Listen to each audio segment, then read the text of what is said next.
हाँ तो बैडमॉस गैंग, क्या हाल है तुम्हारे। आज हम लोग लपेटने वाले हैं क्लास 12 के फिजिकल एजुकेशन का chapter number 2, children and womens in sports. And trust में इस वीडियो को देखने के बाद तुम्हें और कोई भी वीडियो देखने की जरूरत नहीं होगी, क्योंकि किसी की बकबक सुनने से ज्यादा हमारा दिमाग एक स्टोरी को याद रखता है। और पहले ही बता देता हूँ, मैं सिर्फ पॉइंट टू पॉइंट वही चीजें पढ़ाऊंगा जो इस चैप्टर की सबसे जरूरी चीजें हैं, क्योंकि कचरा नहीं भरना दिमाग में। ओके, तो इतनी बातचीत काफी है, अब स्टार्ट करते हैं। ओके, तो सबसे पहले स्टार्ट करते हैं इंट्रोडक्शन से। तो बेसिकली इस चैप्टर में हम लोग ये पढ़ने वाले हैं कि जब वुमेन्स स्पोर्ट्स में आती हैं तो उनकी ओवरऑल लाइफ में क्या चेंज आता है। ओके, तो सबसे पहले हम लोग समझते हैं स्टेजेस ऑफ लाइफ, यानी कि अगर 1 साल के अंदर का बच्चा है तो उसे हम लोग इन्फेंट बोलेंगे, 2 से 4 तक का है तो टॉडलर, 5 से 12 तक का तो चाइल्ड, 13 से 19 टीनेज यानी कि बैड मॉसी वाला एज ग्रुप, 20 से 39 तक के एज ग्रुप वालों को हम लोग एडल्ट बोलते हैं, 40 से 60 तक वालों को middle age adult and 60 plus को हम लोग सीनियर एडल्ट्स बोलते हैं। अब WHO यानी कि वर्ल्ड हेल्थ ऑर्गेनाइजेशन ने एक हेल्थ प्लान बनाया है जिसके अकॉर्डिंग हर एज ग्रुप के लोगों को कितनी एक्सरसाइज करनी चाहिए, कितनी स्लीप लेनी चाहिए एंड कौन कौन सी एक्टिविटीज़ परफॉर्म करनी चाहिए। अब ये चार्ट इतना बड़ा है एंड इसमें से क्वेश्चंस बहुत ही कम आते हैं, मतलब 1-2 नंबर के, तो मैं इसे फालतू में ऐड करके वीडियो बड़ा नहीं करना चाहता। तो तुम ऊपर से देख सकते हो, बस तुम्हें 2 चीज़ ध्यान रखनी है कि कितनी देर तक एक्टिविटी करनी है और स्लीप कितनी देर तक लेना है। इस साइड का छोड़ दो। कॉमन पोस्चरल डिफॉर्मेलिटीज यानी कि कुबड़पन। अब पोस्चर 2 टाइप के होते हैं, डायनेमिक एंड स्टैटिक। जब तुम खड़े होते हो या फिर चल रहे होते हो या फिर दौड़ रहे होते हो तो वो डायनेमिक पोस्चर होता है, और जब तुम बैठे हुए होते हो या फिर लेटे हुए होते हो वो होता है स्टैटिक पोस्चर। अब हम लोग देखते हैं कि बॉडी पोस्चर जो खराब होते हैं वो कितने टाइप से खराब होते हैं। ये 3 टाइप के होते हैं, काइपोसिस, लॉर्डोसिस, स्कोलोसिस। बारी बारी से इन्हें समझते हैं। काइपोसिस, जिसमें जो रीढ़ की हड्डी है यानी कि जो स्पाइन है वो आगे की तरफ झुकी होती है, एंड इसे आसान भाषा में तुम कुबड़पना बोल सकते हो।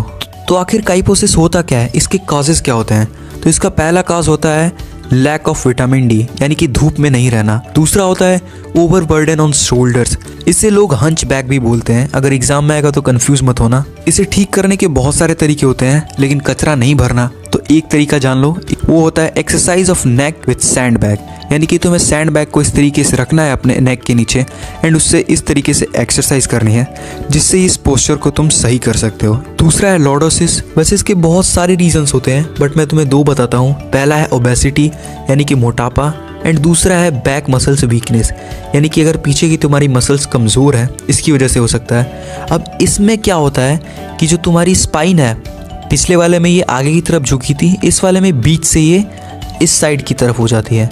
ऐसा लगता है कि बंदे का पेट बाहर की तरफ निकला हुआ है। अब इसको ठीक करने का एक तरीका है जो है सिटअप्स। सिटअप्स करने से ये पोस्चर डिफॉर्मेलिटी सही हो सकती है। लास्ट है स्कोलोसिस।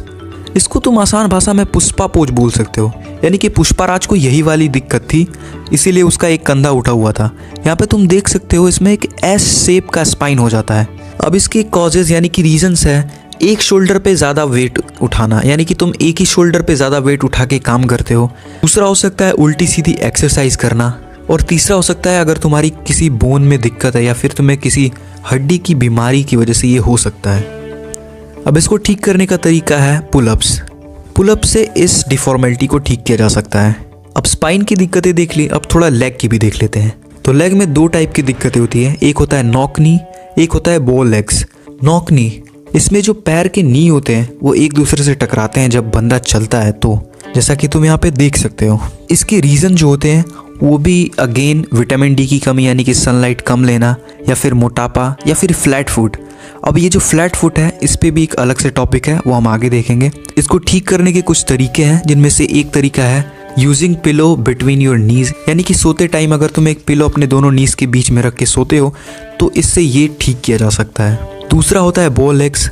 ये इसका बिल्कुल उल्टा होता है, इसमें जो नी होते हैं वो नॉर्मल से कुछ ज़्यादा ही दूर होते हैं एक दूसरे से। इसका भी रीज़न ओबेसिटी है, कैल्शियम और विटामिन डी की कमी अगेन। तो धूप वूप में रहा करो, ज़्यादा बैड मॉस मत बनो घर में घुस के, नहीं तो ये सारी चीज़ें तुमको हो सकती है। अब इसको करेक्ट करने का भी एक तरीका है जो कि है सनलाइट, बैलेंस डाइट लेना एंड एक आसन जिसे चक्रासन बोलते हैं। एंड अब है राउंड शोल्डर।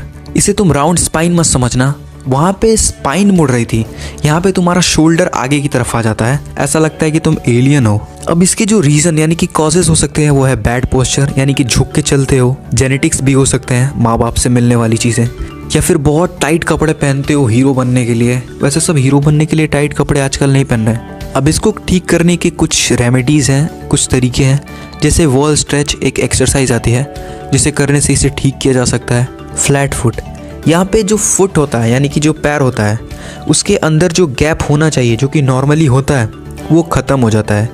यानी कि अगर तुम अपने पैर को पानी से भिंगा के कहीं किसी सरफेस पे उसे रखोगे तो तुम्हारे जो पैर का वहाँ पे वो स्ट्रक्चर बनेगा उसमें कहीं पे भी गैप नहीं होगा। इसके रीज़न भी अगेन ओबेसिटी यानी कि मोटापा होता है।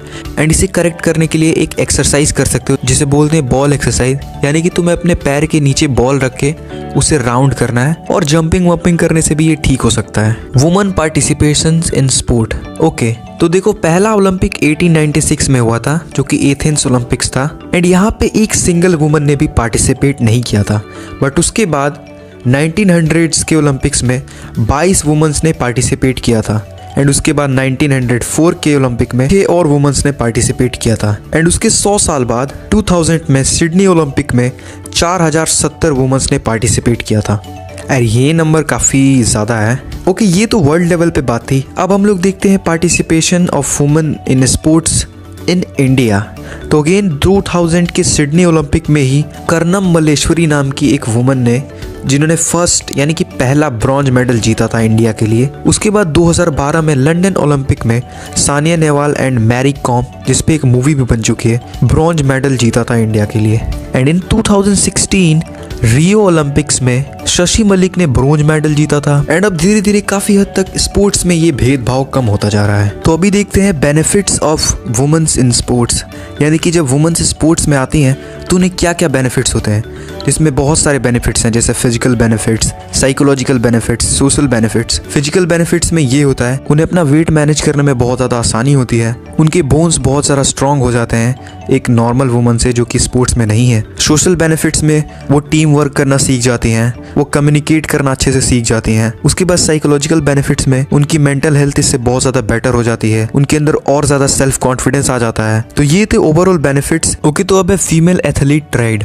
अब ट्रेड एक तरीके का सिंड्रोम होता है। सिंड्रोम को तुम आसान भाषा में लक्षण बोल सकते हो, जैसे तुम्हारे पापा बोलते होंगे कि तुम्हारे अंदर पास होने के लक्षण नहीं दिख रहे हैं। अब ये 3 कंडीशन पे डिपेंड करता है: low energy in body, menstrual disturbance and bone density decreased. यानी कि अगर बॉडी में कम एनर्जी है, मेंस्ट्रुअल साइकिल थोड़ी डिस्टर्ब है एंड बोन्स भी कमजोर हो रहे हैं, तो इसका मतलब कि उस फीमेल एथलीट को ये सिंड्रोम है। ओके, तो लास्ट टॉपिक है ईटिंग डिसऑर्डर। ये एक ऐसा डिसऑर्डर है जिसमें वुमेन्स को लगता है कि वो मोटी हो रही हैं, जिससे वो अपना खाना ही बंद कर देती हैं। एंड ऑब्वियसली जब वो खाना छोड़ेंगी तो बॉडी कमज़ोर होगी, बहुत सारी कमियां होंगी बॉडी में, बॉडी को सही से न्यूट्रिशन नहीं मिल पाएगा, उसे सफिशिएंट कैलोरीज नहीं मिल पाएंगी, जिससे बॉडी में बहुत सारी और प्रॉब्लम्स भी आएंगी। एंड इससे ओवरऑल जो परफॉर्मेंस है उस एथलीट की वो खराब हो जाएगी। ओके बदमाशों, तो वीडियो हो चुकी है खत्म। एंड अगर तुमने वीडियो पूरा देखा है तो कमेंट में एंड जरूर लिख देना, क्योंकि कमेंट देख के बड़ा मजा आता है यार। एंड हाँ, अगर तुमने चैप्टर 1 नहीं देखा तो यहाँ पे क्लिक करके देख लो, और चैप्टर 1 के नोट्स भी आ चुके हैं तो जाके वहां से देख लेना। वो नोट्स नहीं है भाई, वो ब्रह्मास्त्र है। मतलब उस नोट्स में सिर्फ वही मैंने लिखा है